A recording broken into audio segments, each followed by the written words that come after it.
Doctor Ramadoss தமிழ்நாட்டு அரசியல் களத்தில் தவிர்க்க முடியாத பெயர். சமூக நீதி போராளி என்று அவரை சொல்லலாம், சர்ச்சைகளின் நாயகன் என்றும் சொல்லலாம். அவர் களம் இறங்கி போராடினாலும் அதிரடிதான், மேடையில் பேசினாலும் அதிரடிதான். போராட்டங்களால் தமிழ்நாட்டை கிடுகிடுக்க வைத்த ராமதாஸ் தனது கடும் விமர்சனங்களால் தலைவர்களை கடுகடுக்க வைத்திருக்கிறார். அதில் எம்ஜிஆர், கலைஞரும் உண்டு, ஜெயலலிதா, ஸ்டாலினும் இருக்கிறார்கள், ரஜினிகாந்த், விஜயகாந்தும் அடக்கம், அன்புமணியும் தப்பவில்லை. அரை நூற்றாண்டுக்கும் மேலாக அரசியல் களத்தில் வேகமாக போராட்டங்களை, சர்ச்சைக்குரிய சம்பவங்களையும் நிகழ்த்தி கொண்டிருக்கும் டாக்டர் ராமதாஸ் இந்த 50 ஆண்டுகளில் பேசிய பேச்சுக்களையும், கிளப்பிய சர்ச்சைகளையும், நிகழ்த்திய சம்பவங்களையும் பரபரப்புக்கு பஞ்சமில்லாமல் விவரிக்கிறது இந்த வீடியோ. அந்த சம்பவங்களை எல்லாம் பார்ப்பதற்கு முன்னால் நம்முடைய மிஸ்டர் பாலிடிக்ஸ் யூடியூப் சேனலை சப்ஸ்கிரைப் பண்ணிடுங்க. வாங்க வீடியோக்குள்ள போகலாம். தமிழ்நாட்டு அரசியல் கட்சிகள் எல்லாமே ஓட்டு பொறுக்கிகள் தான் என்று துணிச்சலாக விமர்சித்தார் டாக்டர் ராமதாஸ். அதுபோல வன்னியர் ஓட்டு அந்நியருக்கு இல்லை என்று அடித்து சொல்லும் தைரியமும் டாக்டர் ராமதாசுக்கே இருந்தது. முதலமைச்சர் எம்ஜிஆரை நேரில் சந்தித்து பேச வன்னியர் சங்கம் அனுமதி கேட்டபோது எம்ஜிஆர் அரசு நேரம் தராமல் இழுத்தடித்தது. எம்ஜிஆர் எங்களை சந்திக்க மறுப்பதற்கு நாங்கள் என்ன விஷக்கிருமிகளா அல்லது வேண்டாத ஜந்துக்களா என்று ஆவேச கேள்வி எழுப்பினார் டாக்டர் ராமதாஸ். எப்பேற்பட்ட கொம்பனாக இருந்தாலும் 5 ஆண்டுகளுக்கு ஒரு முறை வன்னியர்களிடம் ஓட்டு பிச்சைக்கு வந்துதான் தீர வேண்டும். வன்னியர்களை மதிக்காதவர்களை நாங்கள் மதிக்கும் நாள் வெகு தொலைவில் இல்லை என்று பத்திரிகையில் பகிரங்கமாக எழுதியவர் டாக்டர் ராமதாஸ். வன்னியர்களின் கோரிக்கையை, மனுவை ஏற்க எம்ஜிஆர் நேரம் ஒதுக்காததால் ஆத்திரமடைந்த டாக்டர் ராமதாஸ் ஒரு நடிகையின் மகனுடைய பூணூல் கல்யாணத்துக்கு போக முடிந்த எம்ஜிஆரால் வன்னியர்களின் கோரிக்கையை கேட்க முடியவில்லையா என்று கேட்டு பரபரப்பை கிளப்பினார். வன்னியர் இடஒதுக்கீடுக்காக ஒருவராக சாலை மறியல் நடத்தி ஒட்டுமொத்த இந்தியாவையும் கிடுகிடுக்க வைத்தார் டாக்டர் ராமதாஸ். அப்போது எம்ஜிஆர் அரசில் இடம்பெற்ற அமைச்சர்களால் வன்னியர்கள் இனப்படுகொலை செய்யப்பட்டனர் என பகிரங்கமாக சொன்னார் டாக்டர் ராமதாஸ். எம்ஜிஆரிடம் அமைச்சர்களாக இருக்கும் டாக்டர் ஹண்டே பிராமணர் மாநாட்டுக்கு போகிறார். திருநாவுக்கரசு தேவர் மாநாட்டில் பேசுகிறார். பாவு சண்முகம் துளுவ வேளாளர் மாநாட்டுக்கு செல்கிறார். ஆனால் வன்னியர் சங்கத்தை மட்டும் புறக்கணிக்கிறார்கள் என்று குற்றம் சாட்டினார் டாக்டர் ராமதாஸ். சாதி அடிப்படையில் இடஒதுக்கீடு கேட்பது அரசியல் சட்டத்துக்கு விரோதமானது என்று குடியரசுத் தலைவர் ஆர் வெங்கட்ராமன் சொன்னபோது ஆர் வெங்கட்ராமன் சனாதிபதியா அல்லது சனாதானவாதியா என்று டாக்டர் ராமதாஸ் கேள்வி எழுப்பியது சர்ச்சையானது. எல்லா கட்சியுமே சனியன்தான், இதில் எந்த சனியன் தேவலாம் என்றால் எப்படி பதில் சொல்வது? இன்றைக்குள்ள அரசியல் சூழ்நிலையில் புத்தியுள்ள மக்கள் ஓட்டுச்சாவடிக்கு போக மாட்டார்கள் என்று 80களில் டாக்டர் ராமதாஸ் பேசியது பரபரப்பின் உச்சம். வன்னியர்களுக்கு இடஒதுக்கீடு தராவிட்டால் தேர்தலை புறக்கணிப்போம் என்று டாக்டர் ராமதாஸ் சொன்னதை கேட்டு அரசியல் கட்சிகளும் தேர்தல் ஆணையமும் பதறி போனார்கள். சொன்னதை செய்தும் காட்டினார் ராமதாஸ். ஆம், 1989 தேர்தலில் வன்னியர்கள் வாக்குச்சாவடிக்கே வரவில்லை. 1989 முதல்வர் கருணாநிதியை ரகசியமாக சந்தித்தார் டாக்டர் ராமதாஸ். அந்த சந்திப்பு அரசியல் களத்தில் அதிர்வை கிளப்பியது. ஏனென்றால் அந்த சந்திப்புக்கு பிறகே வன்னியர்கள் உள்ளிட்ட 107 சாதிகளுக்கு 20% இடஒதுக்கீடு கொடுத்தார் முதலமைச்சர் கருணாநிதி.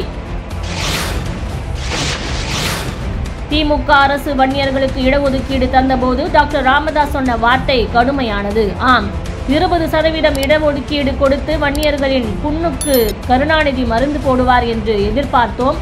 ஆனால் வன்னியர்களின் ரணத்தில் உப்பையும் மிளகாய் பொடியையும் தடவி விட்டிருக்கிறார் கருணாநிதி என்றார் ராமதாஸ்.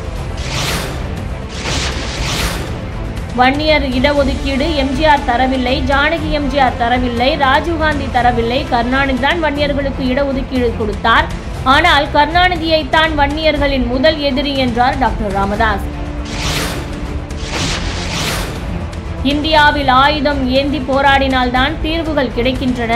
இந்த வெட்கக்கேடான நிலை தமிழ்நாட்டுக்கு வர வேண்டும் என்று ஆட்சியாளர்கள் விரும்பினால் 2இல் 1 பார்த்துவிட தயார் என்று ஆவேசம் குறையாமல் பேசினார் டாக்டர் ராமதாஸ். வன்னியர் சங்கம் நடத்தி வந்த டாக்டர் ராமதாஸ் திடீரென பாட்டாளி மக்கள் கட்சியை ஆரம்பித்து தேர்தல் களத்துக்கு வந்தார். அதன் மூலம் வன்னியர் வாக்குகளை நம்பியிருந்த திமுக, அதிமுக, காங்கிரஸ் கட்சிகளுக்கு அதிர்ச்சி வைத்தியம் கொடுத்தார். முதலமைச்சர் உள்ளிட்ட எந்த பதவிக்கும் வரமாட்டேன் என்று சொல்லி அரசியலுக்கு வந்தவர் டாக்டர் ராமதாஸ்.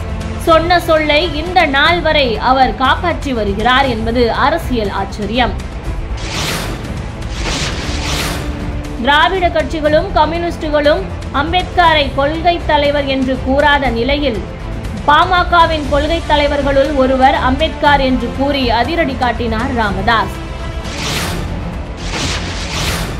பாட்டாளி மக்கள் கட்சியின் பொதுச் செயலாளர் பதவி தாழ்த்தப்பட்ட சமூகத்தினருக்கு மட்டுமே தரப்படும் என்ற விதியை உருவாக்கி செயல்படுத்திய ஒரே தலைவர் பாமக நிறுவனர் டாக்டர் ராமதாஸ் மட்டுமே. பார்ப்பனர்களை கட்சியில் சேர்க்க மாட்டோம் என்று திமுகவே சொல்லாத நிலையில் பாட்டாளி மக்கள் கட்சியில் பார்ப்பனர்களுக்கு இடமில்லை என்று 1991இல் நிறப்பிரிக்கை பத்திரிகைக்கு பேட்டி கொடுத்து பரபரப்பை கிளப்பியவர் டாக்டர் ராமதாஸ்.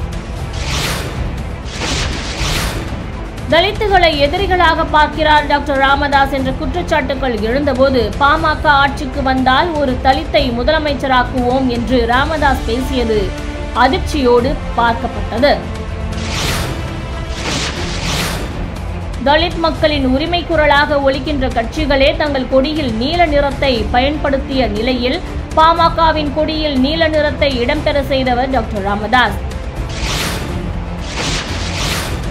குடிதாங்கி என்ற ஊரில் இறந்து போன தலித் ஒருவரின் பிணத்தை கொண்டு செல்ல தடை வந்தபோது அந்த பிணத்தை டாக்டர் ராமதாஸே சுமந்து சென்றார். வன்னியர் தலித் ஒற்றுமைக்கு வேறெந்த தலைவரும் செய்ய துணியாத செயல் அது. பன்றியாவது மலம் தின்கிறது, ஆனால் ஆடும் மாடும் ஒரே புல்லை தின்னும் போது ஏன் மாட்டுக்கறி சாப்பிட மறுக்கிறீர்கள், எல்லோரும் மாட்டுக்கறி சாப்பிடுங்கள் என்று அன்றைக்கே துணிச்சலுடன் பேசியவர் டாக்டர் ராமதாஸ். பறை அடிப்பதையும் மாடு புதைப்பதையும் நிறுத்துங்கள் என்று தலித் மக்களை வலியுறுத்திய டாக்டர் ராமதாஸ் இனி மாடு புதைக்கும் காரியத்தில் தலித்துகள் ஈடுபட்டால் நானே வந்து மாடு புதைக்கும் காரியத்தை செய்வேன் என்று சொன்னது பரபரப்பை கிளப்பியது. வட மாவட்டங்களில் மட்டுமே உள்ள வன்னியர் கட்சிதான் பாமக என பலரும் கேலி செய்தபோது 1989 மக்களவை தேர்தலில் தமிழ்நாடு முழுக்க வேட்பாளர்களை நிறுத்தி 15 லட்சம் வாக்குகளை வாங்கி திமுக, அதிமுகவுக்கு அதிர்ச்சி கொடுத்தார் டாக்டர் ராமதாஸ். ராஜீவ் அனுதாப அலைவீசி 1991 தேர்தலில் திமுகவே ஒரு தொகுதியில்தான் வென்றது. ஆனால் புதிய கட்சியான பாமகவும் ஓர் இடத்தில் வெற்றி பெற்றது. அதன் பின்னணியில் இருந்தவர் டாக்டர் ராமதாஸ். பாட்டாளி மக்கள் கட்சியின் முதல் எம்எல்ஏவான பண்ருட்டி ராமச்சந்திரனை யானை மீது அமரவை ஊர்வலமாக அழைத்து சென்று சட்டமன்றத்துக்குள் அனுப்பி பரபரப்பை கிளப்பினார் டாக்டர் ராமதாஸ். ராஜு படுகொலைக்கு பிறகு விடுதலை புலிகள் ஈழத்தமிழர்கள் என்று யாருமே பேசாத நிலையில் தமிழர் வாழ்வுரிமை மாநாட்டு நடத்தினார் டாக்டர் ராமதாஸ். அதில் விடுதலை புலிகள் தலைவர் பிரபாகரனின் படத்தை பாமகவினர் தூக்கி வைத்தது சர்ச்சையானது. வன்னியர்களின் முதல் எதிரி கருணாநிதி என்று சொன்ன அதே டாக்டர் ராமதாஸ் விழுப்புரம் மாநாட்டில் கருணாநிதிக்கு ராஜா நாற்காலி போட்டு மஞ்சள் சால்வை அணிவித்து வன்னியர்களுக்கு இடஒதுக்கீடு தந்ததற்கு நன்றி சொன்னது அரசியல் களத்தில் அதிர்வுகளை கிளப்பியது. 1996இல் திமுக பாமக கூட்டணி அமையும் என்று எதிர்பார்த்த சமயத்தில் திடீரென மூப்பனாருடன் கூட்டணி வைத்தார் கருணாநிதி. அப்போது இனி நாங்களாக போய் கருணாநிதியிடம் பேச மாட்டோம், அவராகவே பேசினால் பார்க்கலாம் என்று அதிரடியாக முடிவெடுத்தார் டாக்டர் ராமதாஸ். 1996 தேர்தலில் மதிமுகவுடன் கூட்டணிக்கு தயாரான ராமதாஸ் அந்த கூட்டணிக்கு மதிமுக பாமக கூட்டணி என்று பெயர் வைக்க சொன்னார். அதற்கு வைகோ மறுத்தபோது கூட்டணியே வேண்டாம் என்று சொல்லிவிட்டு வெளியேறினார் டாக்டர் ராமதாஸ். கூட்டணிக்காக என் வீட்டுக்கு வந்து பேசிய கோபாலசாமி போகும்போது 8 முறை கூப்பிட்டார். நல்ல நடிகராக இருப்பார் என்று நினைக்கிறேன் என்று ஆவேசப்பட்டார் டாக்டர் ராமதாஸ். அரசியலில் திமுக தலைவர் கருணாநிதி பெரிய அண்ணன் என்றால் கோபால்சாமி பெரிய அண்ணனுக்கே பெரிய அண்ணனாக செயல்படுகிறார் என்று கடுமையாக விமர்சித்தார் டாக்டர் ராமதாஸ். தமிழ்நாட்டில் உள்ள எல்லா கட்சிகளுமே சனியன்தான் என்று விமர்சித்து வந்த டாக்டர் ராமதாஸ் 1998 தேர்தலில் அதிமுகவோடு கூட்டணி அமைத்து அதிர்ச்சியையும் ஆச்சரியத்தையும் ஏற்படுத்தினார்.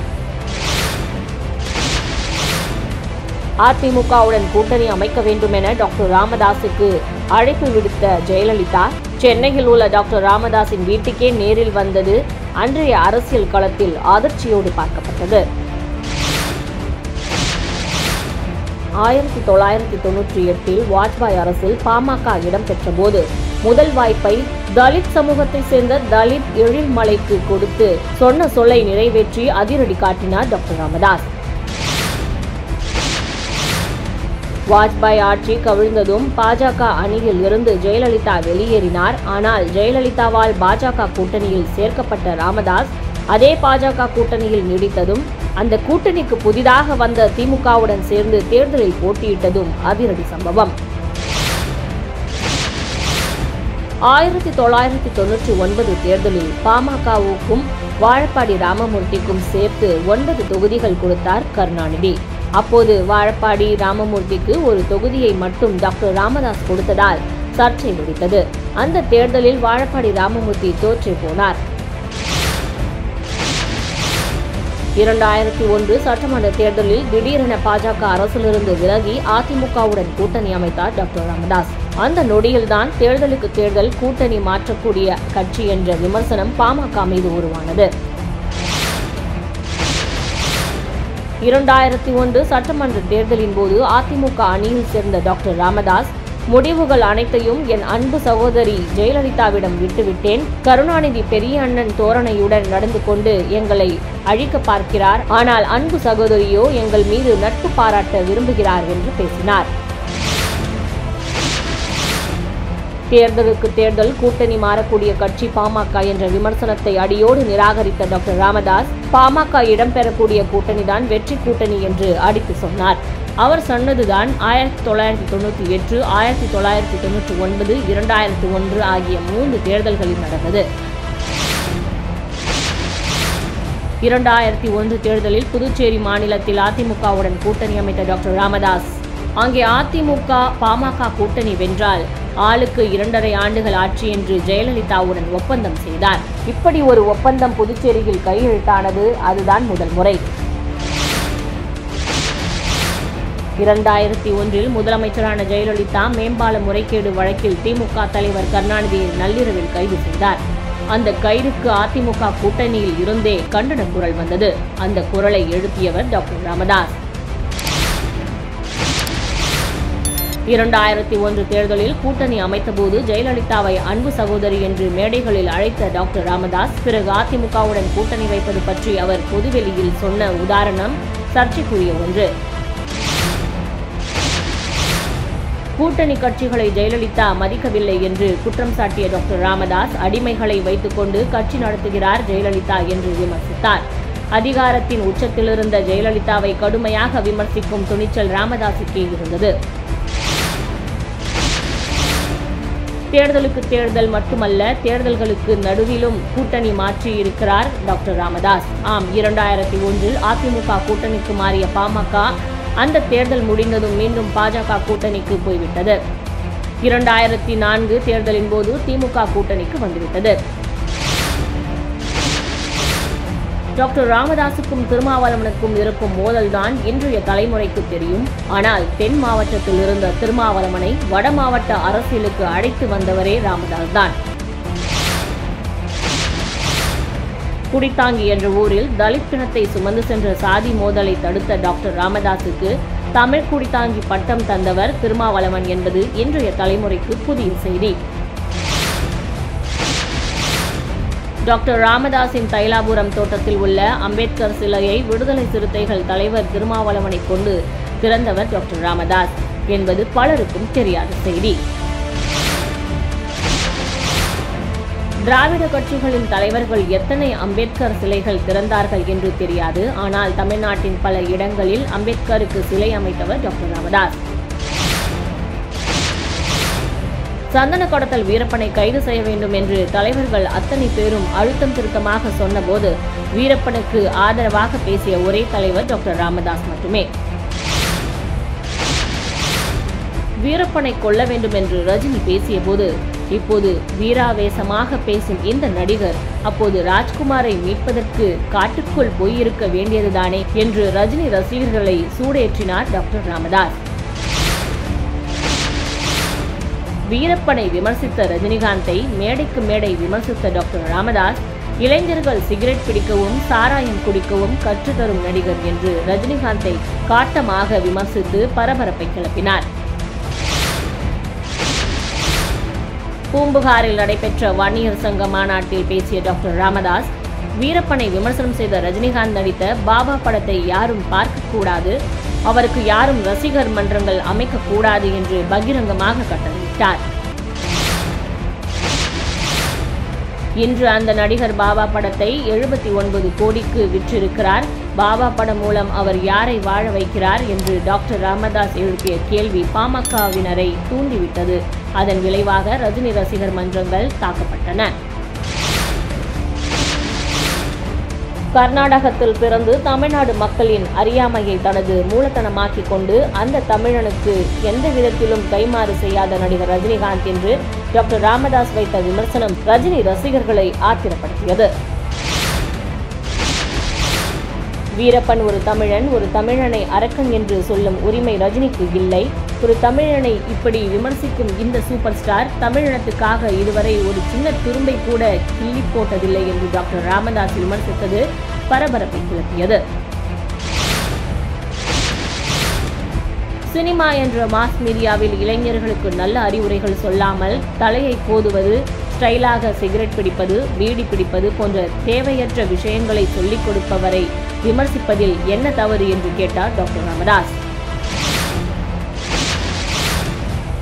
எல்லோரும் மணி கட்டுவதற்கு பயந்து ரஜினிகாந்த் என்ற பூனைக்கு நான் மணி கட்டிவிட்டேன் என்று பிரபல பத்திரிகைக்கு டாக்டர் ராமதாஸ் கொடுத்த பேட்டி ரஜினி ரசிகர்களுக்கும் பாமகவினருக்கும் இடையே மோதலை உருவாக்கியது. ரஜினியை பொதுவெளியில் வைத்து டாக்டர் ராமதாஸ் விமர்சித்தது பாமகவினருக்கு துணிச்சலை கொடுத்தது. அதனால் பாபா படம் வெளியான போது படச்சுருள் பெட்டிகள் கடத்தப்பட்டன, தியேட்டர்கள் அடித்து நொறுக்கப்பட்டன, திரைகள் கிழிக்கப்பட்டன. 2004 மக்களவைத் தேர்தலில் திமுக கூட்டணிக்கு வந்த டாக்டர் ராமதாஸ் அப்போது புதிய கூட்டணி பார்முலாவை அறிமுகப்படுத்தினார். ஆம், பாமகவுக்கு ஒதுக்கப்பட்ட சட்டமன்ற தொகுதிகளோடு சேர்ந்து மாநிலங்களவை சீட் ஒன்றையும் கூடுதலாக வாங்கினார் ராமதாஸ். 2004 தேர்தலில் டாக்டர் ராமதாஸை கூட்டணியில் சேர்த்துக் கொண்டதை ஏற்றுக்கொள்ளாத ரஜினி ரசிகர்கள் கலைஞரே நியாயமா, அரசியல் சூதாடியுடன் கூட்டு, அவருக்கு 6 சீட்டு, படையப்பாவின் படை ரெடி, அறிக்கை விடு தலைவா, அழித்து விடுகிறோம் பாமகவை என்று சுவரொட்டி பாமக தொண்டர்களை சூடேற்றியது. ரஜினி ரசிகர்கள் பாமகவை சீண்டும் செய்தியை கேள்விப்பட்ட டாக்டர் ராமதாஸ் திருவண்ணாமலை பொதுக்கூட்டத்தில் பேசும்போது சேற்றில் விழுந்த பன்றி என்று ரஜினியை விமர்சித்தார். அது பாமகவினருக்கும் ரஜினி ரசிகர்களுக்குமான மோதலை மோசமான நிலைக்கு கொண்டு சென்றது. தேர்தல் பிரச்சாரத்துக்கு வந்த டாக்டர் ராமதாஸுக்கு ரஜினி ரசிகர்கள் கருப்பு கொடி காட்ட ரஜினி ரசிகர்களை பாமக தொண்டர்கள் கடுமையாக தாக்கினர். அதை கேள்விப்பட்ட ரஜினி வன்முறைகளின் ராஜா என்று டாக்டர் ராமதாஸை காட்டமாக விமர்சித்தார். ரஜினிகாந்தை எதிர்த்த டாக்டர் ராமதாஸுக்கு 2004 தேர்தலில் படுதோல்வி கிடைக்கும் என்று சிலர் கணித்த போது போட்டியிட்ட 6 தொகுதிகளிலும் பாமகவை வெற்றி பெற செய்தார் டாக்டர் ராமதாஸ். அன்புமணியை அரசியலுக்கு கொண்டு வந்து அவரை டெல்லிக்கு அனுப்பவே ராஜ்யசபா சீட்டை வாங்கியிருக்கிறார் டாக்டர் ராமதாஸ் என்ற விமர்சனம் எழுந்தது. அந்த விமர்சனத்தை எல்லாம் தூக்கி ஓரமாக வைத்துவிட்டு அன்புமணியை ராஜ்யசபா எம்பி ஆக்கினார் டாக்டர் ராமதாஸ். 1998 தேவேகவுடா அரசில் தலித் ஏழுமலையை மத்திய அமைச்சராக்கிய டாக்டர் ராமதாஸ் 2004 அமைந்த மன்மோகன் சிங் அரசில் அன்புமணியை மத்திய சுகாதாரத்துறை அமைச்சராக்கினார். அதன் மூலம் பாமகவுக்குள் வாரிசு அரசியல் வந்துவிட்டதாக விமர்சனம் இருந்தது. 2006 தேர்தலில் திமுகவுக்கு மெஜாரிட்டி கிடைக்காத நிலையில் டாக்டர் ராமதாஸ் நினைத்திருந்தால் பாமகவினருக்கு அமைச்சர் பதவி வாங்கியிருக்க முடியும். ஆனால் கருணாநிதி முதலமைச்சராக நிபந்தனையற்ற ஆதரவு கொடுத்தார் டாக்டர் ராமதாஸ். தோல்வியில் கிடந்த ஜெயலலிதாவை 2001 முதலமைச்சராக்கியதும் நான் தான். ஆட்சியை இழந்த கருணாநிதியை 2006 முதலமைச்சராக்கியதும் நான் தான் என்று டாக்டர் ராமதாஸ் பேசியது திமுக அதிமுக வட்டாரத்தில் ஆத்திரத்தை கிளப்பிய பேச்சு. திமுக அரசுக்கு ஒரு பக்கம் ஆதரவு கொடுத்து கொண்டே திமுக அரசின் துணை நகரம் உள்ளிட்ட திட்டங்களுக்கு முட்டுக்கட்டை போட்டார் டாக்டர் ராமதாஸ். ஒரு கட்டத்தில் திமுக அரசுக்கு டாக்டர் ராமதாஸ் 0 மதிப்பெண் வழங்கியது கூட்டணிக்குள் சர்ச்சையை உருவாக்கியது. அதிமுக ஆட்சியில் காவல்துறையின் ஈரல் அழுகிவிட்டது என்று சொல்வார் கருணாநிதி. ஆனால் இப்போது கருணாநிதி ஆட்சியில் காவல்துறைக்கு ஈரலே இல்லை என்று விமர்சித்தார் டாக்டர் ராமதாஸ். திமுக அரசை பாமக விமர்சித்த போது தைலாபுரத்திலிருந்து தைலம் வருகிறது என்று ஆரம்பத்தில் சொன்ன முதல்வர் கருணாநிதி ஒரு கட்டத்தில் விமர்சனங்கள் எல்லை மீறி போவது அராஜகத்தில் முடிந்துவிடும் என ஆவேசப்பட்டார். அந்த அளவுக்கு நெருப்பு சொற்களால் விமர்சித்தார் ராமதாஸ். ரஜினிகாந்தை விமர்சித்தது போலவே விஜயகாந்தையும் கடுமையாக விமர்சித்த டாக்டர் ராமதாஸ், நாங்கள் அரசியலில் PhD முடித்துவிட்டோம், ஆனால் கட்சி நடத்தும் நடிகருக்கு அரசியலில் அரிச்சுவடியே தெரியவில்லை என்று கேலி செய்தார். சொந்த கல்யாண மண்டபத்தை இடிப்பதற்கு எதிராகவும் சொந்த படத்தை தியேட்டரில் வெளியிடவும் மட்டுமே போராடிய நடிகர் எப்போதும் மக்களுக்காக போராடி சிறை சென்றார் என்று கேள்வியை எழுப்பி விஜயகாந்தை சீண்டினார் டாக்டர் ராமதாஸ். பசுமை தாயகம் அமைப்பை விஜயகாந்த் விமர்சித்த போது படத்தில் நடிப்புக்காக கூட மரக்கன்று நடாத ஒருவர் பசுமை தாயகத்தை பற்றி பேசுவதற்கு என்ன தகுதி என்று காட்டமாக பதிலடி கொடுத்தார் டாக்டர் ராமதாஸ். கள்ளச்சாராயத்தை தடுக்கவே டாஸ்மாக் நடத்துகிறோம் என்று முதல்வர் கருணாநிதி சொன்னபோது நாட்டில் திருட்டு அதிகமாகிவிட்டது என்பதற்காக அரசு சார்பில் திருடர்களை நியமித்து திருட சொல்கிறீர்களா என்று கேட்டு அதிரடி காட்டினார் டாக்டர் ராமதாஸ். தேர்தலுக்கு தேர்தல் கூட்டணி மாறுகிறது பாமக என்ற விமர்சனத்தை பற்றி கவலைப்படாமல் பாமக இருக்கும் கூட்டணியே வெற்றி கூட்டணி என்று சொல்லி 2009 மக்களவை தேர்தலில் அதிமுகவுடன் கூட்டணி வைத்தார் டாக்டர் ராமதாஸ். 2009 தேர்தலில் வென்ற அதிமுக எம்பிக்கள் மரியாதை நிமித்தம் டாக்டர் ராமதாஸை சந்தித்து நன்றி சொல்லவில்லை. அதனால் ஆத்திரமடைந்த அவர் அடிமைகளுக்கென்று இங்கே ஒரு கட்சி இருக்கிறது என்றால் அது அதிமுக தான் என்று ஆவேசப்பட்டார். அதிமுக முன்னாள் அமைச்சர் CV சண்முகம் டாக்டர் ராமதாஸை கடுமையாக விமர்சித்து பேசிய போது, அந்த CV சண்முகம் சிறுவனாக இருந்தபோது நிமோனியா காய்ச்சலால் பாதிக்கப்பட்டார். அப்போது நான் தான் அவரது உயிரை காப்பாற்றினேன் என்றார். 2011 தேர்தலில் பாமக எங்கே இருக்கும் என்ற கேள்வி எழுந்தபோது திடீரென கோபாலபுரம் சென்று கருணாநிதிக்கு திருமண அழைப்பிதழ் கொடுத்த கையோடு தொகுதி ஒப்பந்தத்தில் கையெழுத்திட்டு அதிர்வை கிளப்பினார் டாக்டர் ராமதாஸ். டாக்டர் ராமதாசும் திருமாவளவனும் எதிரும் புதிருமாக செயல்பட்டு வந்த காலகட்டத்தில் நடந்த 2011 சட்டமன்ற தேர்தலில் பாமகவும் விசிகாவும் திமுக கூட்டணியில் இடம்பெற்றது இன்றைய இளைஞர்கள் பலருக்கும் புதிய செய்தி. சமூக நீதி பற்றி மேடைகளில் பேசிய டாக்டர் ராமதாஸ் திடீரென நாடகம், காதல், திருமணம் என்ற சொல்லை பயன்படுத்தினார். தலித் சமூக இளைஞர்கள் சொத்துக்காக வன்னியர் சமூக பெண்களை பொய்யாக காதலித்து திருமணம் செய்து ஏமாற்றுவதாக குற்றம் சாட்டியது சர்ச்சையை கிளப்பியது. நாடக காதலை தடுத்து நிறுத்த வேண்டும் என்று பேசத் தொடங்கிய டாக்டர் ராமதாஸ் அனைத்து சமுதாய கூட்டமைப்பு என்ற இயக்கத்தை தொடங்கினார். அது தலித் அல்லாதார் கூட்டமைப்பு என்று அனைத்து சாதியினரையும் தலித்துகளுக்கு எதிராக திரட்டும் முயற்சி என்று விமர்சிக்கப்பட்டது. மாமல்லபுரத்தில் நடந்த சித்திரை திருவிழாவில் இரவு 10 மணி வரை மட்டுமே மைக்கில் பேச அனுமதி தரப்பட்டிருந்தது. ஆனால் அதையும் தாண்டி 11:30 மணி வரை டாக்டர் ராமதாஸ் பேசியது துணிகர செயல். அது டாக்டர் ராமதாஸின் கைதில் வந்து முடிந்தது. 2014 தேர்தலில் விஜயகாந்துடன் ஒரே மேடையில் ஏற வேண்டிய சூழல் வந்தபோது அந்த நிகழ்ச்சியையே புறக்கணித்துவிட்டு தனக்கு பதிலாக அன்புமணியை அனுப்பி அதிரடி காட்டினார் டாக்டர் ராமதாஸ். மேகதாது பிரச்சனை குறித்து விஜயகாந்த் தலைமையில் அனைத்து கட்சி குழு டெல்லி சென்று பிரதமர் மோடியை சந்திக்க சென்றபோது அந்த குழுவில் பங்கேற்க முடியாது என்று டாக்டர் ராமதாஸ் அறிவித்தது அதிரடியான சம்பவம்.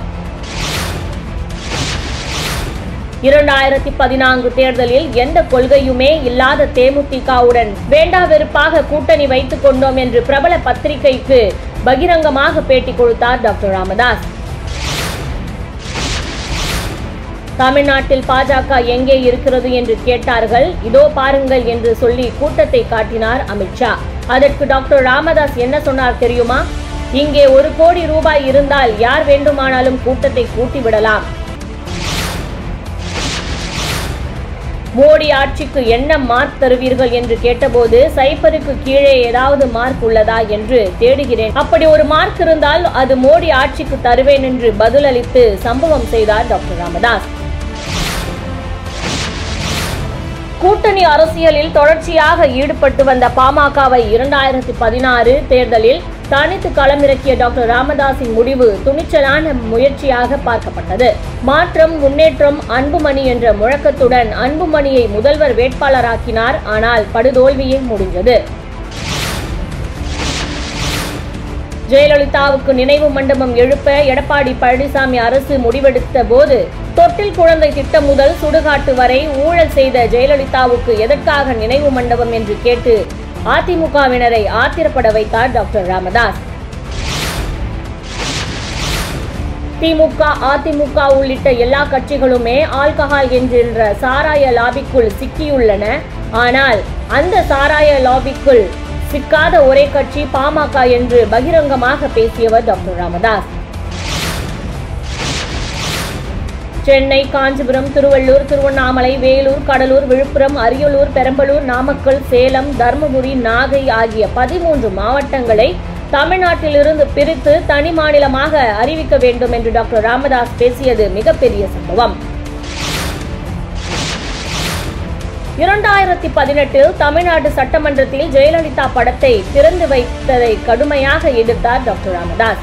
காந்தி, அம்பேத்கர், பெரியார் போன்ற தலைவர்களின் படங்களோடு ஊழல் குற்றவாளி ஜெயலலிதாவின் படத்தை வைத்ததால் சட்டமன்றத்தின் புனிதம் கெட்டுவிட்டது என்று ஆவேசப்பட்டார். ஜெயலலிதா பற்றி கடுமையான விமர்சனங்களை வைத்த டாக்டர் ராமதாஸ் 2019 அதிமுகவுடன் கூட்டணி வைத்தார். அப்போது அதற்கு டாக்டர் ராமதாஸ் என்ன விளக்கம் சொன்னார் தெரியுமா? கொள்கையில் தேக்கு மரமாக இருந்தாலும் தமிழ்நாட்டின் நலன் கருதி கூட்டணி நிலைப்பாட்டில் நாணலாக இருப்பதில் தவறில்லை. எம்ஜிஆர், கருணாநிதி, ஜெயலலிதாவை விமர்சித்த டாக்டர் ராமதாஸின் அறிக்கைகள் முதல்வர் ஸ்டாலினையும் விட்டு வைக்கவில்லை. புழுகு மூட்டைகளின் மொத்த வணிகர் அரைவேட்காட்டு அறிக்கை வெளியிடுகிறார் என்று மு.க. ஸ்டாலினை விமர்சித்து பரபரப்பை கிளப்பினார் டாக்டர் ராமதாஸ். தமிழ்நாடு எங்கள் மண், இங்கே உனக்கு என்ன வேலை? உன்னிடம் வந்து வன்னியர்களுக்கு 10.5% இடஒதுக்கீடு கேட்க வேண்டுமா? எனக்கு அவமானமாக இருக்கிறது என்று முதலமைச்சர் மு.க. ஸ்டாலினை நோக்கி டாக்டர் ராமதாஸ் ஆவேசமாக விமர்சித்தது பலத்த விமர்சனத்துக்கு உள்ளானது. பாமகவின் இளைஞரணி தலைவராக தனது பேரன் முகுந்தனை அதிரடியாக நியமித்தார் டாக்டர் ராமதாஸ். அதை கடுமையாக எதிர்த்த அன்புமணியை மேடையிலேயே வைத்து டாக்டர் ராமதாஸ் எச்சரித்தது பரபரப்பான சம்பவம். பாமக தலைவராக இருந்த அன்புமணியை திடீரென அந்த பதவியில் இருந்து நீக்கிய டாக்டர் ராமதாஸ், இனி பாமகவின் நிறுவனரும் நானே, தலைவரும் நானே, செயல் தலைவர் பதவி மட்டுமே அன்புமணிக்கு என்று சொல்லி அதிரடி காட்டினார். டாக்டர் அன்புமணிக்கு ஆளுமை பண்பே கிடையாது என்று அவரை பாட்டாளி மக்கள் கட்சியின் தலைவராக்கியதுதான் செய்த மிகப்பெரிய தவறு என்று டாக்டர் ராமதாஸ் பேட்டி கொடுத்தது சர்ச்சைக்குரிய சம்பவம். பாமக தலைவராக இருந்த அன்புமணியின் பதவி காலம் முடிந்துவிட்டதால் இனி பாமகவின் தலைவர் நானே என்று சொல்லி தேர்தல் ஆணையத்துக்கு கடிதம் எழுதிய டாக்டர் ராமதாஸ், என் உயிர் மூச்சு உள்ளவரை பாமகவின் தலைவர் பதவியில் நானே இருப்பேன் என்று சொன்னது அதிரடி சம்பவம்.